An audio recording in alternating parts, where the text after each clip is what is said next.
Hey Scott, Hey man, how's it welcome. going? Good to see you. You made it. Yeah, finally. Yeah. Cool. So, do you want to explain a little bit more of your context here? Yeah. So we're here in southern Italy in Alto Salento in a region in Puglia. This is the heel of the Italian boot. And this is olive country. This was land that um and I'm learning all of this kind of in the moment as we've been here because we've only been on this land for 18 months really. But this was land that was owned by Spain many years ago, and these huge olive trees were grown as a source of lamp oil, basically as a replacement for whale oil. And this particular place where we are, it's kind of a flat landscape. It is most dominated today, and this becomes like kind of the most interesting piece that's happening agriculturally, by the olive trees dying here. And so thousands and thousands of olive trees are dead or dying in this region. So loss of a livelihood, loss of culture, etc. And so a lot of the context of how we are thinking about the land in this project is with that background.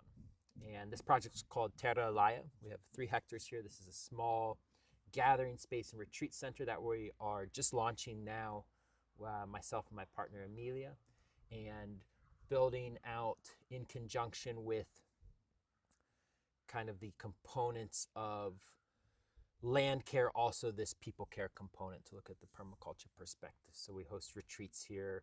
We're very focused on things around ritual and ceremony, and we're trying to bring in a perspective that everything is alive on this land and allow people to experience that. So that is where we're at and what we're trying to do here. All right. Well, yeah, and what made you actually want to like introduce this, this system in here? Like you have half an hectare of a system here. Can you explain a little bit more of like the reasoning behind like building such a system? Yeah, so about 9 years ago, 2017, I organized the first Syntropic farming workshop in Central America and brought in Fernando Repello and Tiago Barbosa, 2 Brazilians who've been doing this work for a long time. And they came to Costa Rica, which is where I'm based. And I'd been doing tropical agroforestry now for like 18 years. And I saw Syntropic farming, and we were just talking about this. I had all these doubts learning along the way of the density that we plant at and the use of grasses with trees. But since that moment, I've slowly been doing installs and different projects I've lived at for clients and becoming increasingly convinced of the beauty of these systems, their potential to work in really degraded landscapes in particular, the potential to use trees as this tool for soil repair, food production, shade and microclimate formation, and in many ways beauty as well. And this is a place of beauty. It's one of our principles here.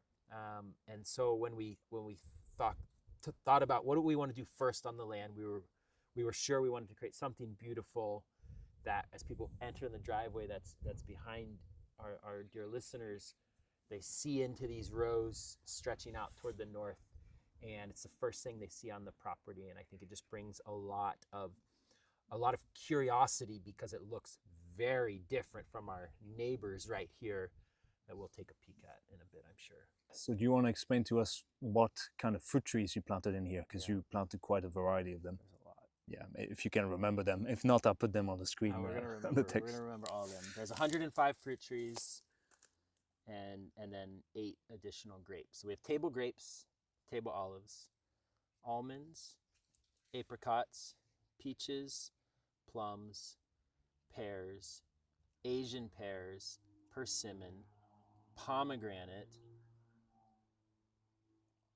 Loquat, loquat. cherry.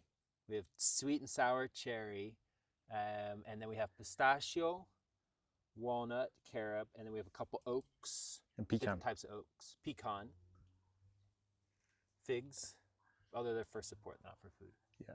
And well, artichokes. I mean, they're not fruit trees, but like, yeah. Artichoke.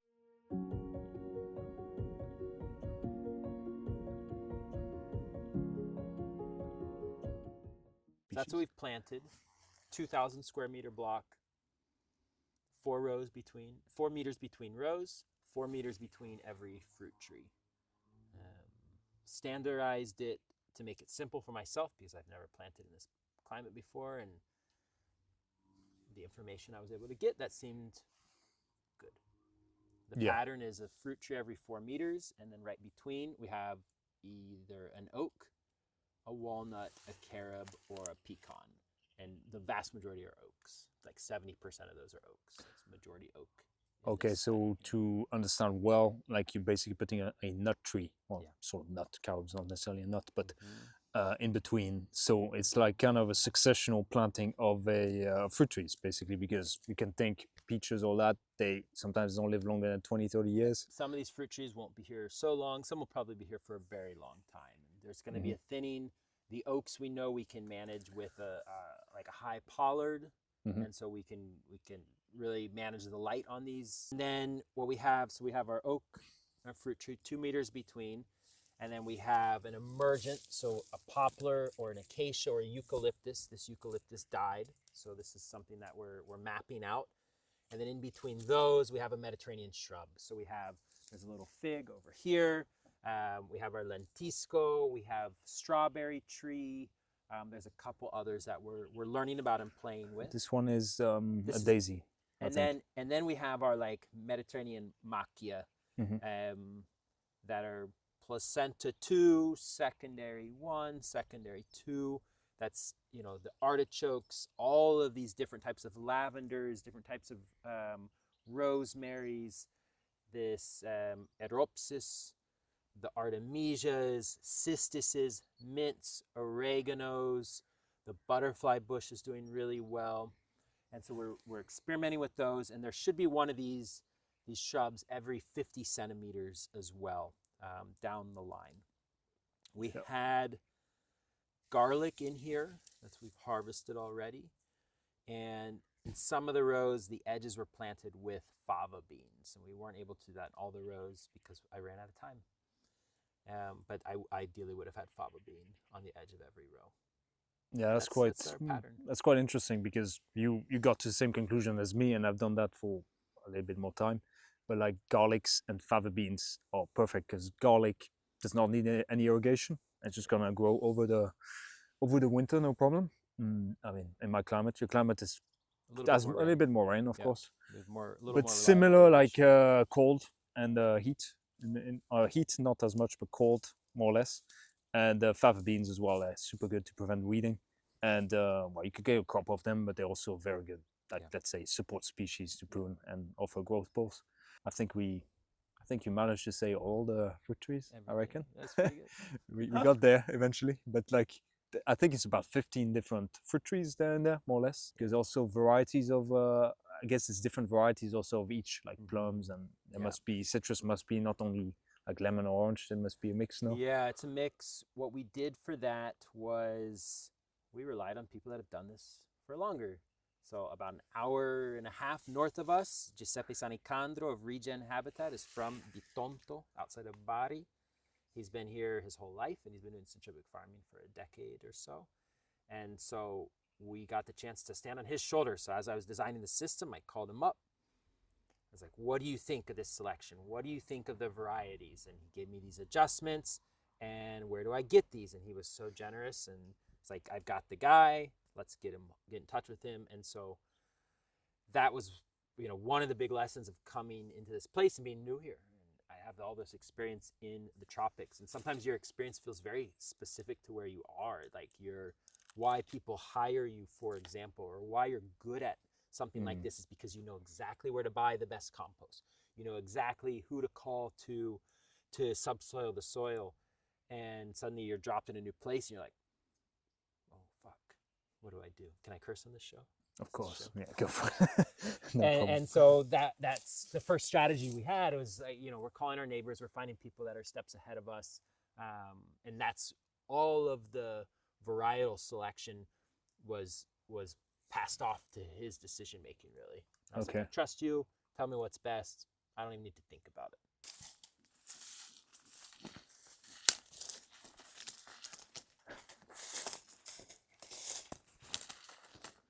Right, so we're standing just right beside a tree that is being affected by the olive quick decline syndrome. Yeah, I got it right, I think.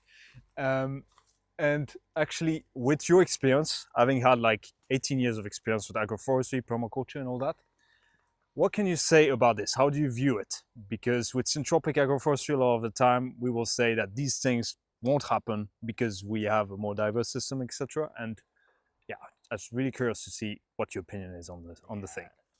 So this is just a fascinating thing, and it's a great. In some ways, it's this horrible thing happening to this region. It's loss of livelihood, loss of culture, and these trees. This tree's a couple hundred years old, probably over 500 years old. There's trees here that are 1,000, 1,200. There's still like a few 2,000-year-old trees. This area's famous for that, and you can see it's all these branches.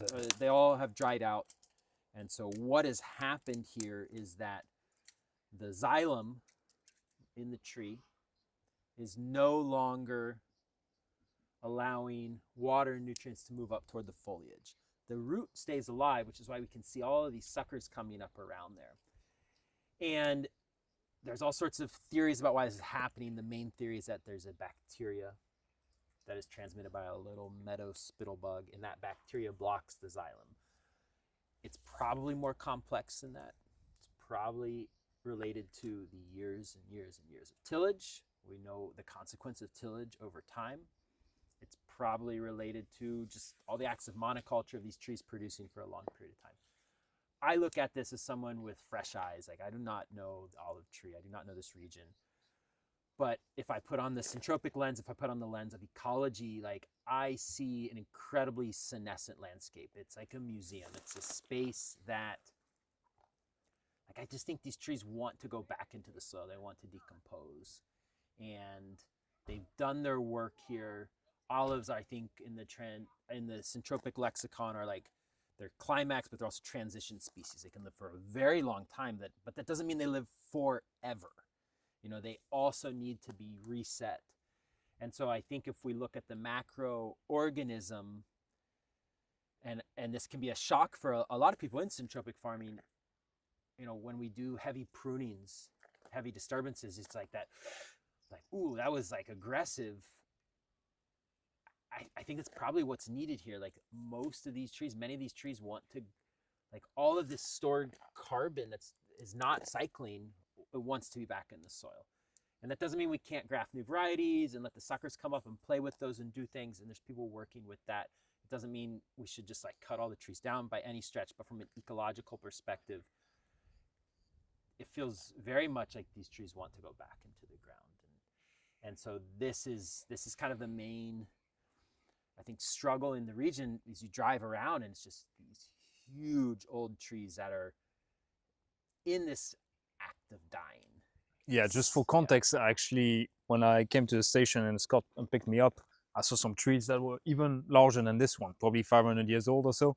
And they were just like really affected by that. And I could see all the way from the train that I took all the way to the train station where you picked me up. I started seeing that, and I was just so sad to see this, because in Spain you just do not see that. Like where I live, I don't see any of that. It's like, what's going on? Like, I heard about it, and then I saw it, and it's just really wow. Trees, like, they're humongous. They're really, really big, and some of them I've never seen trees that huge. Like, so many of them, and it's just so sad to see. But yeah, I mean, that's the thing as well. There's different lenses where we can see it. There's first off the agricultural lens, which in a sense, there's the oil that it produces, and that's really important. It's one of the main fats in the Mediterranean with animal fat. Basically, it's a very important crop in the Mediterranean. Huge. So this is the kind of thing, like, actually there's new varieties are being like put in. Actually, one that is very common in Spain called the Lecino variety that you recognize by the white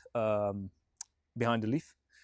And yeah, I mean, it's really about finding like what lens do we want to have a look at that, and we want to kind of combine the lenses, because in a way we want to also, of course, it's like farmers are losing their livelihood because of that. It's pretty horrible. But on the macro scale of things, at the end of the day, another species could always like replace that other plant in another way, and it might not be a crop like suitable for humans, or it might be another tree that produces something else. But at the end of the day, it's also seeing that it shows us a sort of failure of our monoculture conventional industry or agriculture. conventional agriculture, and that's really interesting. And that happens with other species. We know, like ash, American chestnut, Yeah, it's just on the island all of of this. Ibiza, and all of the almonds Yeah, the almonds as are well. going through a very similar process. Yeah, Exactly. it's very interesting. Exactly.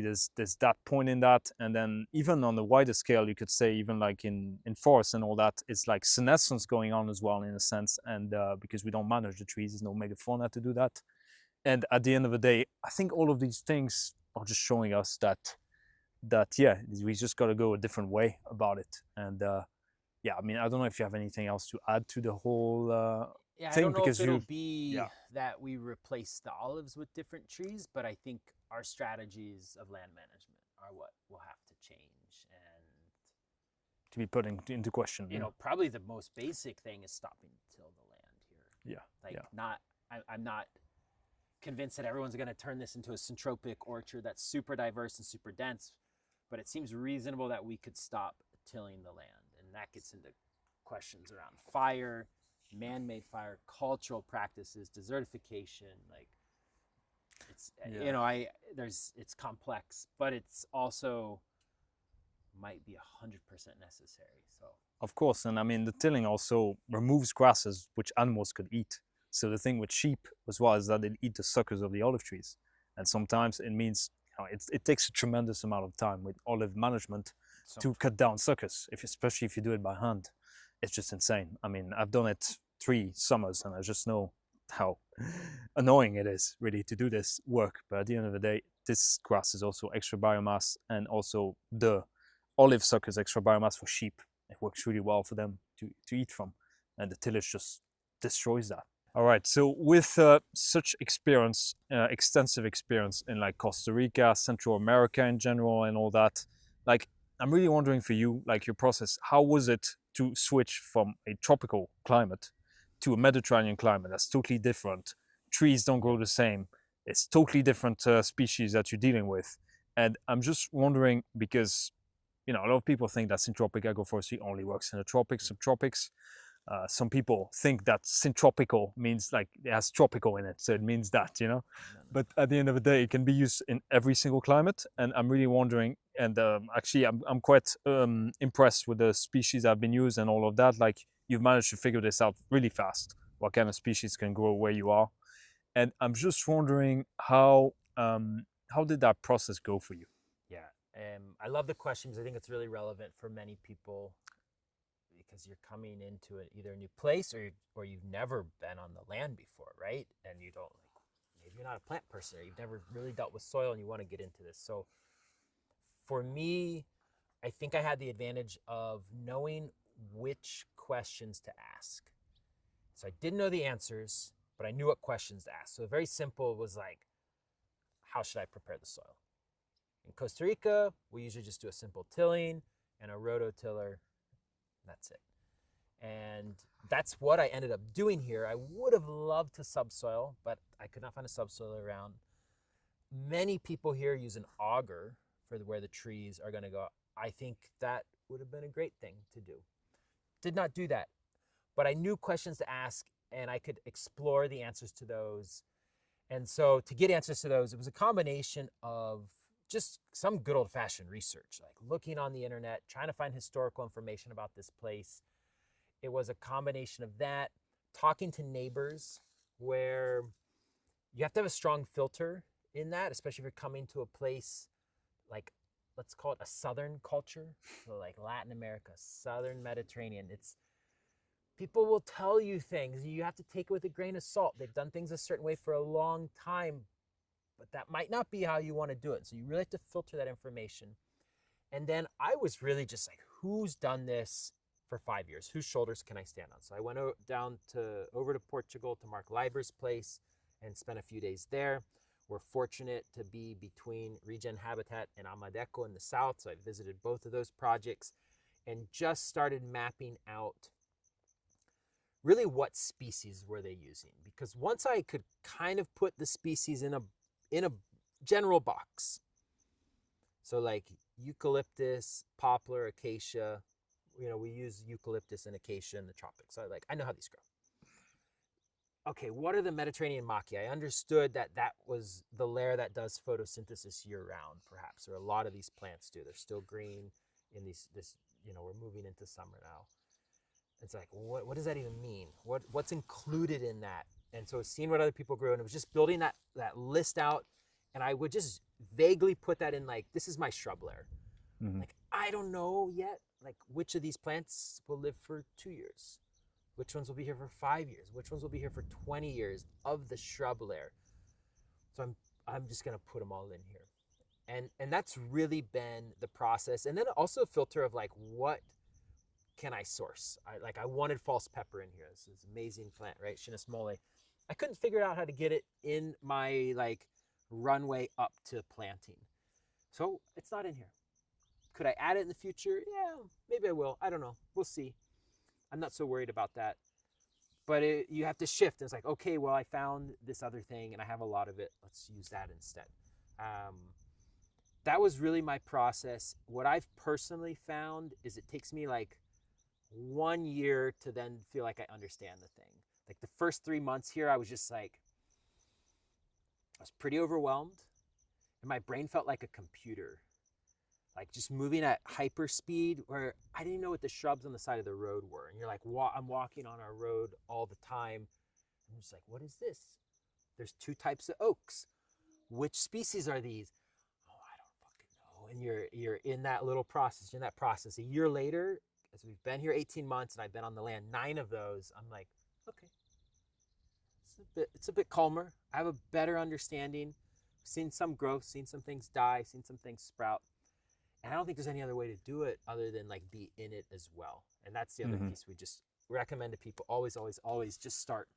Do something small. That's like our goal as teachers, as designers, is to get people into practice. And that's why I love the work that you do as well. It's like very practical. Like, you could go through your whole school platform, your whole channel, your social media, YouTube that you're developing, and there's enough information there for anyone to start. And once you start, then it's like a flywheel. It builds and it builds and it builds. You're like, okay, all right, I think I understand Artemisia now a little bit. Next year it'll be more, and that's the only way. Yeah. But that's been my process. It's been super fun, super challenging. We're really happy. We're coming to our first summer though, so this is like the stress test is really coming up, I think. Yeah. Yeah, it's interesting what you say, that you need a full year because you need 4 seasons. You need to know what's going on in the 4 seasons, because you might see a tree first season doing really good and then frost hits in the winter, dead. Or I mean, you could see something that just doesn't fruit throughout the summer. There's been an issue with it. And I mean, it's really also this thing that you're saying with, like, the subsoiling versus not subsoiling.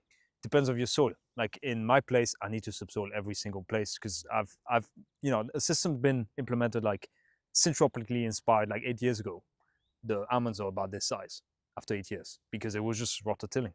So at the end of the day, like, you just got to figure out a little bit with your soil and what people do for planting. Even you could get inspired from monoculture planting in a way. There's always some things to be inspired by, the spacing, all that stuff, all of this basically. Yeah. And it's all according to context, and we cannot transport something from a context that's completely different to another context. Actually, the thing is, as you say, the principles. We were talking about this. It's the principles that matter at the end of the day. It's not simply a copy paste kind of thing. It's not a copy paste, and it's just so important. And you learn, having the chance to visit other sites, you get so much feedback on this species of acacia does well over in this country or in this microclimate. Over here, it's a different one, and it's just this nuanced thing. And there's also a piece of, like, you can get all that information, but at a certain point, you just have to do it. Someone could tell me, like, eucalyptus is a horrible idea here. Not because of the connotation of eucalyptus as an invasive species or anything weird like that, but just like, it doesn't do that well in the Mediterranean. Like, we're not so convinced. I could hear that person, listen to them, be like, okay, makes sense. I'm still going to try it though, because I might need to, like, embody that experience myself. So how do I do that without, like, spending all my money? Well, you do it on a small scale. Yeah. You keep it smaller, and this is the constant piece of experimentation, like all these artichokes that we have here, and this is a cardoon in front of us. I've heard like 10 different ways I'm supposed to manage them now from different people.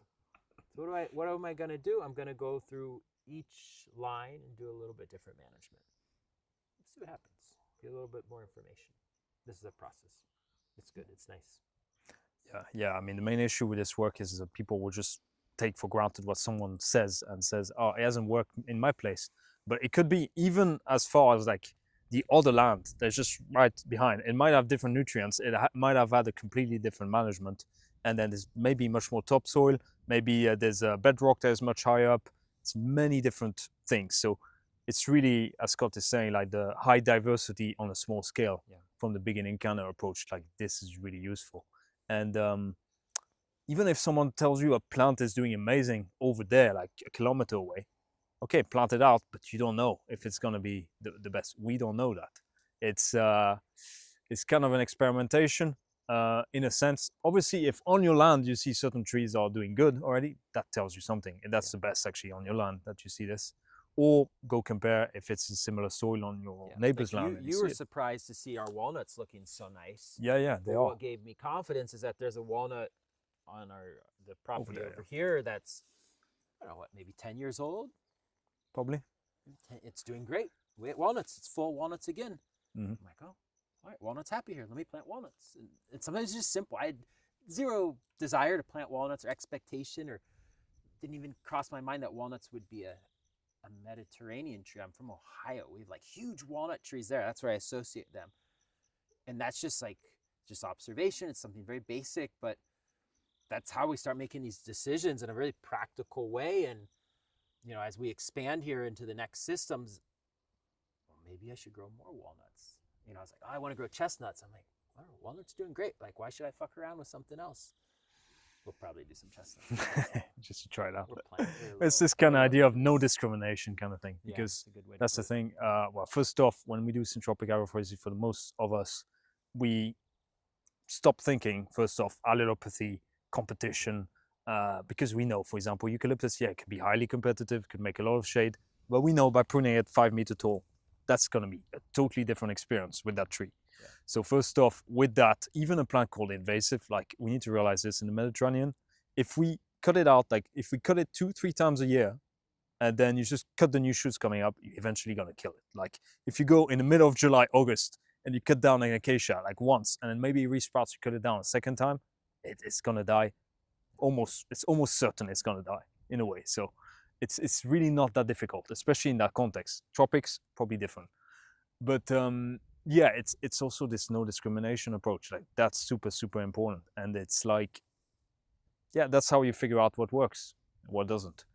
And don't take what people say to you, this is not going to work, this is going to work, and then be like, okay, I'm going to take that advice and then do the same thing that they're doing. It doesn't make any sense. Especially in this climate, there's just no one with that much experience to be able to come and say, exactly, in the Mediterranean, you have to do it this way. The pattern language is not built yet. Like if you go to Bahia, where Ernst birthed this idea, you will see that almost all at least the cacao farms, their plant patterning is identical. It becomes kind of copy paste. At first I was like, this is kind of boring. Every farm I went to looked very similar. And then it was like, no, they're doing this because one, they're growing for commercial purposes. And because this has been proven here over 30 years of Ernst and Fazenda Orofino and other folks in that area. And so you don't have to reinvent it. And that's what we hope for in the Mediterranean, is that because there's, you know, these projects have been doing it now 5 years, and in 5 years we'll be a little bit further along, and that somebody who comes in 10 years from now, the patterning they have to choose, where to buy plants, where to get seeds from, just is like, it becomes fluid. And this is like the process of the community of practice that we all create. Why you create free content, why we're here. We host people from the Syntropic community all the time, and it's because of this. It's really beautiful to be part of.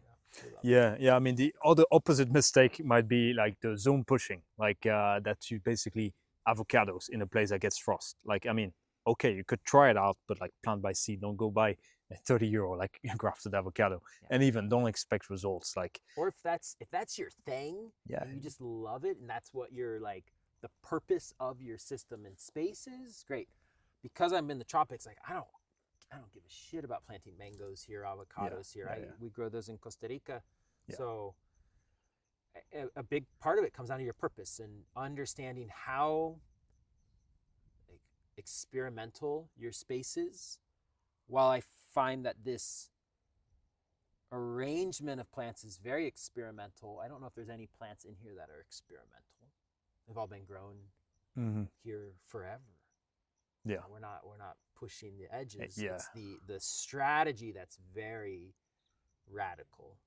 Exactly. I mean, yeah, that's the thing as well. Like, it's not saying like what we're saying that do not do copy paste doesn't mean that you don't follow the patterns that are proven. Yeah. That's the same thing though. Like, it's Artemisia in general in a climate like here, we know it's gonna work. It's like for the most part it does, and it's some plants are much more adaptable to all kinds of soil than other ones. So this is a kind of thing like at the same time we don't need to, reinvent the wheel or any of these things. It's like a lot of the time, all these plants are actually present around us, and we're able to see them. Roadsides, we can see them in really highly disturbed areas. The roadsides were my first teacher here. They are. Just walking on the road and just be like, what is happening here? Some place full of flowers, another place just dead. And that is the best. Yeah, it tells you everything. Yeah. Tells you everything. You don't need to source seeds from like halfway across the world for the most part. There might be one situation where you might have to do that, but for the most part you don't. Thanks for all the tour and all that. That's great. Just eating a peach there from the agroforest. Can grow in the peach valley. Nice. And I mean, I'm just wondering if there's anything else you want to add, any advice you want to give to someone who starts in that climate or more in general? Start small. Always take your time to prepare the soil. I think there's this idea, I guess don't be dogmatic. We'll teach a Syntropic course and we'll present it in a very specific way that you can plant everything at once. You can do this without any inputs, no compost, no purchased mulch, no purchased rock dust. And that's possible. And there's like a theoretical framework there that's very interesting. Some people are exploring. We touch upon that in different projects. But here, for example, I was like, I'm buying compost, I'm buying rock dust, I'm buying really high quality mycorrhizal fungi because I wanted to see this thrive from the beginning.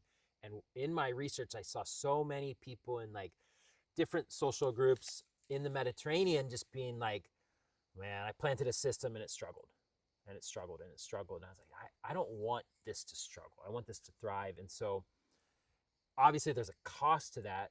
And so if you're in this, like in your analysis of your situation, I would encourage you to shrink the size of your system, but make more investments in care of the plants, preparation of soil, high quality compost. And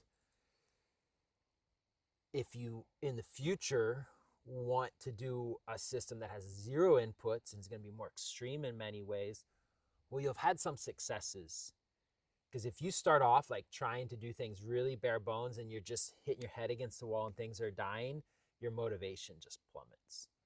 And I just think it's better to take these like shortcuts to get a little bit of success, especially if you're new to this. You've not worked with plants before very much. You've not worked with soil before very much. It's worth like relying on these things that we know will help plants grow. And so not being afraid of that, not being dogmatic in these practices. Use best horticultural practices. Listen to your neighbors and what they're doing, and then apply the lens of succession, of photosynthesis being captured at different strata to all of that. And I think if people can do that, I think it's worthwhile, especially if you're starting, if you're a beginner. Yeah, makes sense. Makes sense. All right. Well, thank you so much, man. Man, it's a pleasure. Yeah. Dinner's waiting for us. Let's go. I'm gonna have one of these peaches as well. Try it out. Help yourself. Help yourself.